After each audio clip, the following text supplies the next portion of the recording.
What's good, people? How's it going? Welcome back to the channel. If you guys are new here, please do subscribe down below, smash the like, hit the bell, and all that good stuff, man. And while you're down there, drop a comment and let me know what's your favorite well-known strain. I'm talking about one of those OGs. Is it like Strawberry Kosh? Shout out to Kyle Kushman. He was on the Talking Loud podcast with us yesterday. We will put a link up here. Definitely check that out. Is it that Hindu Kush? Maybe some original skunk or some sour diesel. Jack Harrow, Bruce Banner, OG Kush. You know, there's so many OG strains. Fuck that. We can screw it and go all the way back. I'm talking Jamaican lamb's breath or lamb's bread, Acapulco Gold, Thai stick. There's so many well-known strains. Well, have you ever bought a pack of beans of one of these strains at an incredibly low price, only to find out that the plants were nothing like that original strain? That OG Kush looked like OG Bush. Bruh. Sour Diesel looked like Sour Weasel. That Jack Harrow looked like Jack Yellow. That Thai stick looked like Okay, we're getting carried away. Now, basically what I'm saying is that what you expected to get is not what you actually got. In that situation, you probably grew something that was called white label beans. What if I told you that's because those genetics were completely fake? They're not the real thing. They're not the real McCoy, fam. Today's episode, we're going to break all that down for you, and I'm going to explain why. Hopefully, this video brings a little bit of light to some people out there, because a lot of people have been asking what are white label beans. Before we get into that, I just want to shout out the VIP Bean Club on Patreon, man. It is popping. We got some new fire genetics, and the great thing about the iCanFAM VIP Bean Club is that we don't go to big banks to get some of these genetics. We go to small craft quality breeders, and a lot of times that's where you find that fire. So you'll never find us claiming to give you guys something that's not, but you always get that fire. And mailboxes are burning down everywhere, so definitely hit the link in the description below. Join up with the iCanFAM. And like I always say, iCan is not monetized, so your support always helps to keep us going.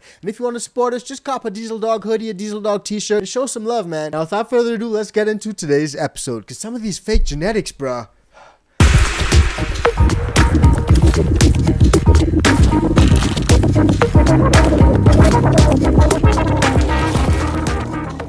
That OG Kush that you guys grew, that actually turned out to be some OG Bush. Bruh. That's probably because it was some white label beans. Some of you may be wondering, what exactly are these white label beans? Well, white label beans refer to beans that are produced by reputable or sometimes not so reputable breeding companies, seed banks, and then sold to other companies, retailers, or individuals. And then those individuals or companies retail it, package and brand the beans, and resell them under their own label. So essentially, those seeds are sold white label, meaning they're blank or neutral in terms of branding, which allow the purchaser to create their own branding, their own packaging, and marketing materials for those beans. And with so many breeders, so many different packs going about, how do you know what to cop, what to trust, especially when you want to grab some of those old school strains that you haven't seen in quite some time, like the Sour Diesel, Jack Harrow, Bruce Banner, all these stuff, man. Now, sometimes some seed banks only purchase from the best breeders, and you may likely be getting something legit, but a lot of times other seed banks or bean companies are a little less conscious of this, and they buy poor quality seeds from the cheapest seller. While that reduces their expenditure and widens their profit margins, it affects you as the home grower. Bruh. In 99.9% of the times, these seed banks are not always honest about the genetics of the seeds that they're offering. They just want to sell something that people want. They know that OG Kush is popping, they're going to sell you that OG Kush, man. I've seen OG Kush autos. I've seen Bruce Banner autos. I've seen variations of all sorts of stuff. And there are actually a lot of companies out there that are doing this. And I'm not here to name and shame, but a lot of people know about some of these companies, and you can do your research. It's really not that hard to find them. Dark Horse Genetics actually did a great video breaking that down and calling out some of these companies, so check them out. My homie Dark Horse is doing some great things, and that's why I went directly to the source to cop my pack of Bruce Banner. Mr. Dark Horse Genetics himself bred the Bruce Banner, and I was able to link up with him and get one of these packs. So I'm growing one right now. I'm super excited to see how it turns out, and at least I know I will be growing the legit thing. But in the past, I've talked on Bruce Banner bud, I've copped seeds, I've copped Bruce Banner autos, and all sorts of stuff, but it was not the real thing. So now that I finally got my hands on the real thing, I'm super excited. Now, if you're copping beans from a company that actually sells repackaged seeds, be sure to check their reviews and buy only from a trusted source. A lot of companies got reviews online. You can check them out on Google, Facebook, and all sorts of stuff. I know some of you guys ain't on Facebook, but Facebook is a good source for reviews. Now, there are a few things you guys need to understand about these white label beans. Quality control may not always be there. Reputable seed banks or breeders will ensure their seeds are great. Other ones maybe not so much. Customization as well. White label seeds provide the opportunity for other companies or individuals to completely customize what their strains are claiming to be. They can put all sorts of fancy packaging and stickers on there to grab people's attention and claim all sorts of high crazy THC level, but who knows what's actually right. And a lot of times that customization is just all about the brand and marketing. So if you grab a pack of Bruce Banner from Boof Boys Genetics, it's probably just that.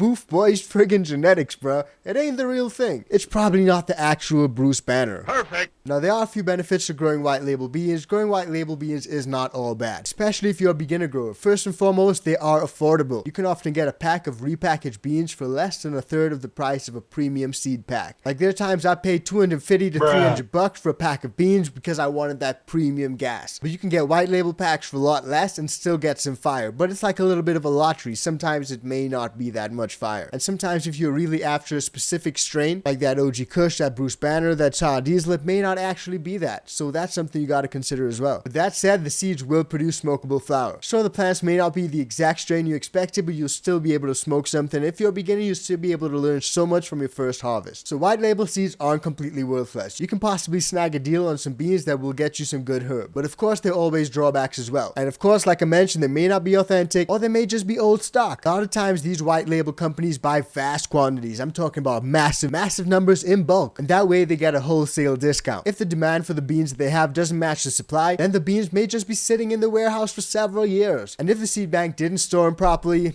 well, boy, we got some issues.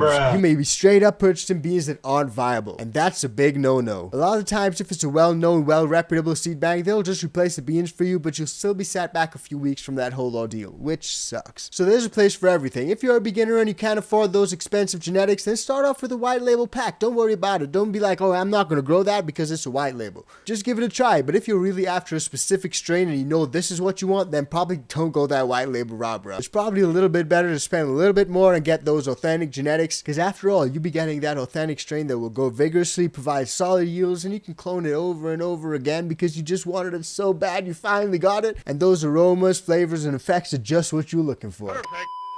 This video is brought to you by Mars Hydro, where they have a variety of grow lights and grow tents for growers of all experience levels. Whether you're a small home grower or setting up a slightly bigger commercial operation, they have the tents and lights for you. They have tents for every space and need, including the new 2-in-1 tents. And they also have a wide variety of lights to choose from, including full spectrum LED and the new detachable FCE series. Links to all of the products that we use on this channel, including the Mars Hydro grow lights, are in the description below. Be sure to use the links below to support the iCanTHC channel. You can also save a few bucks on the Mars Hydro website by using the code icanthc at checkout for store-wide savings. Don't forget to use the code and save yourself a few bucks. Now, back to the video. So drop it in the comments and let me know what you guys think of that. Have you guys grown any of those fake genetics? Personally, I have. I've gotten different packs that I thought were actual OG Kush and stuff like that, and it turned out to be literally not OG Kush. I've also grown Gorilla Glue number 4 that turned out not to be Gorilla Glue number 4. But nonetheless, the flower that I got from it was fantastic. My homies were still like, yo, Matt, let me get some of that, bro. Either way, it may not be for everyone. So drop it in the comments down below and let me know what you think. And what's that strain that you're just looking for? Right now, I'm running a 9094 Super Skunk. Ah, amazing. It looks so good. And I've got a few Jamaican lamb's breath beans in the stash put away that I'm waiting on the right time to pop. And just a quick note, guys, for all you guys that love landrace beans, a lot of the times these landrace beans don't come in fancy packaging. Like when I got my Jamaican lamb's breath beans, I got it from a Rasta homie out in the Caribbean, bro. And it was literally no fancy packaging at all. So just something to bear in mind. But I hope today's episode brings a little bit of awareness to you guys. I'm always happy to share the love and share that knowledge. And like I said, if you guys want to join up with the iCan VIP Bean Club, it is popping. New fire genetics are going out everywhere. And we only support the craft breeders, small breeders. We support the little guy. Like my homies over at SoFam Genetics, they got autos looking like photos. Straight up. But anyway, guys, smash the like and we see you on the next one. Peace.